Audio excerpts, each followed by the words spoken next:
Guys, today I'm very excited to share a new statue to my collection, Guts Bloody Nightmare version by Plymouth Studios. Now I'm going to go over a few of the individual pieces. Here we have some swords that are going to be attached to the base of the statue. They are not real metal, but it feels like it, and I think they did a wonderful job with the paint.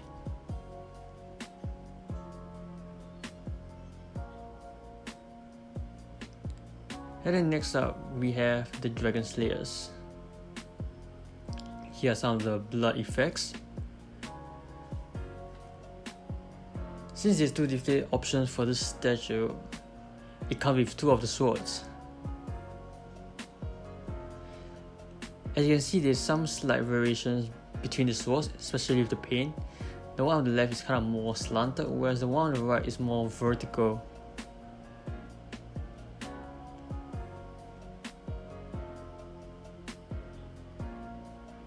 So with this option, Guts is carrying the sword on his shoulder, which is a very iconic pose. And the second one is the one that I actually prefer, where Guts has the Dragon Slayer planted on the base of the statue.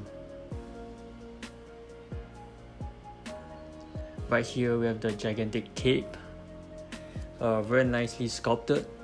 The blood, the texture, everything is on point. Next up we have more effect pieces. RIP to my guy over here. Shout out to Guts for sending him to the Shadow Realm. My man even has his arm chopped off, bloating his guts. Moving on, we have pieces of the Berserker armor. Here we can see the body of Guts.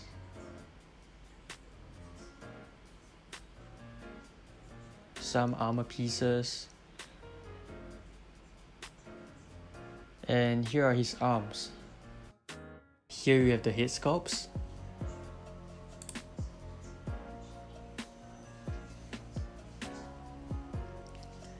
The two portraits are actually quite similar, but there's actually a difference between them. On this one, you could actually see more of Guts' face, and then on the other one, you could actually see more of the Berserker armor because it's covering more of Guts' face. The paint application is also slightly different. Here you can see Guts clenching his teeth so hard to the point that his gums are bleeding. And then on here, the face is much more cleaner. There's still blood on his face, but it's not as menacing as the other one, which actually makes sense because when the armor is fully taking over Guts, it makes him a bloodthirsty monster who will cut down anyone who stands in his path. And that was the brand of sacrifice. The next segment is the assembly. Please enjoy.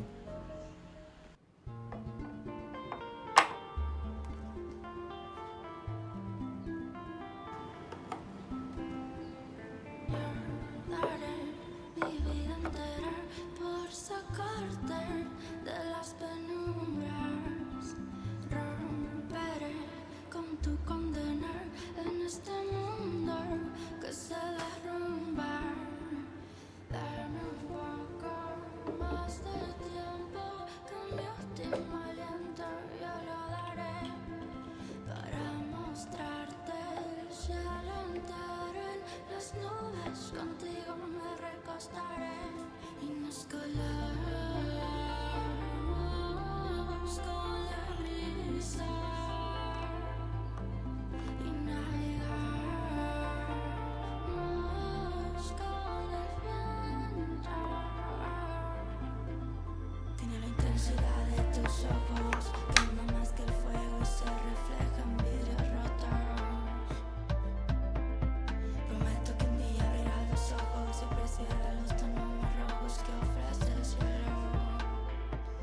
Hey guys, initially I wanted to do a commentary review, but on hindsight, I think I'll just let the statue speak for itself.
So there's no doubt in my mind that this is a masterpiece. I really like everything about this statue. The aesthetics is just insane and it fits the theme of Berserk so well.